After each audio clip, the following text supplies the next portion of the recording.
All right, guys, we are back. It is K-Talk Radio 1640 AM. This is the show, Utah Home Sweet Home. I am your host, Yoshi Shiraki.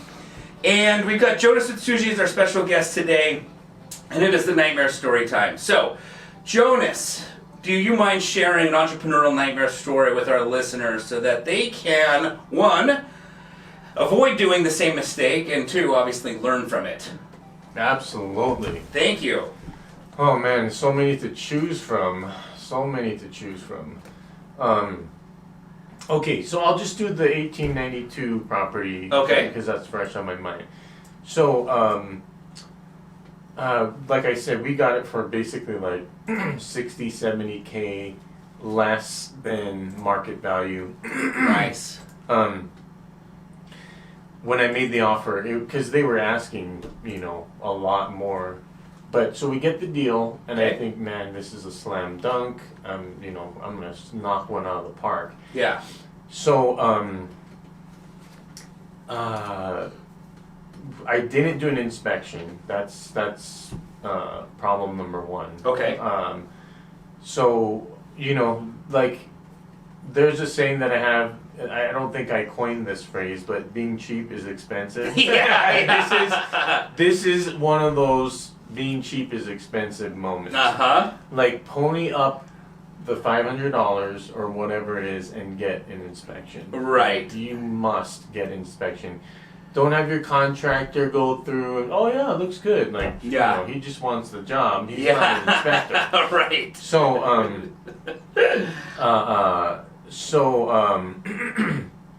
so that was my first mistake. Okay. Didn't do the inspection. And sometimes the spread is so big. Yes. You think there's no way that this is going to cost 60 grand to fix up. Yeah.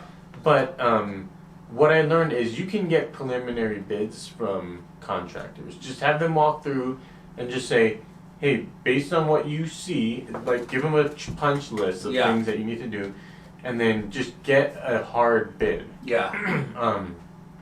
And then add on more, because there's going to be things that he didn't see that are Yeah. underneath the or the subfloor or whatever that's Sure. invisible. Yeah. Behind the sheetrock, or in this case lath-in plaster. That's how old we were talking. And then like one other. So here's the other, and this was a very painful, slow learning process. Mm-hmm.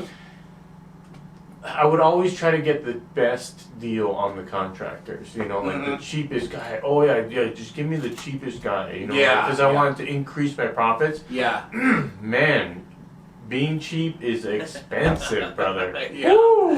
Yeah. Man, I'm telling you, because I heard, the weird thing is I had heard these stories before, Right. and I don't know why. It was like it just didn't even go in my brain. Yeah. Like, because I remember after it happened to me, I'm like, I think I remember hearing that at a seminar. What I mean? Right. And I don't know why this happens over and over in my life.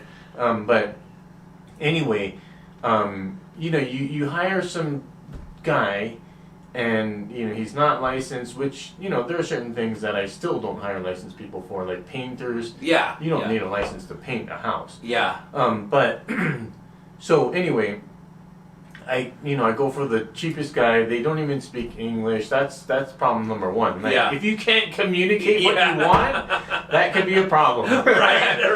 The guy's like, oh yeah, he's this Mexican dude. He's awesome, but he doesn't speak any English. Yeah. It's like, Yeah. okay, yeah, I'll hire him. Yeah. What? What was I thinking? Oh man. So then, they botched the job, probably because they didn't understand. Yeah. And then you gotta hire somebody else to come and fix it Right. at a higher price, and then it just costs you like twice as much.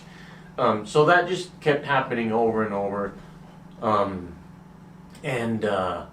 It was just not getting into the nitty gritty, Mm-hmm. and just kind of like ballparking it. Yeah. I think, have you ever heard of the swag method? No. Some wild ass guess. No. Can you say that in K-Talk Radio? I think so. that's what I was doing. I was just swagging it. You know what I mean? Like, oh yeah, that's probably about 10. That's probably about 15. Yeah. You know what I mean? Like, as if I know I'm not even a contractor. You know what I mean? Like, what? I mean, oh man, it's just being lazy. Is what it is. Yeah. Being lazy is also very expensive. Yes. That's been a lifelong lesson. So, like, just putting in the work up front. Right. And getting very granular about what everything is going to cost. Yeah. And then knowing that it's probably going to cost more on top of that. Right. So, just, that's, man, and the nightmare was that it was a money pit. I just kept pouring money into it. Just money after money. And in the end, I ended up losing money on that deal. Got it. Yeah, so that was my nightmare story. One of many. Yes. One of many, yeah. Yes.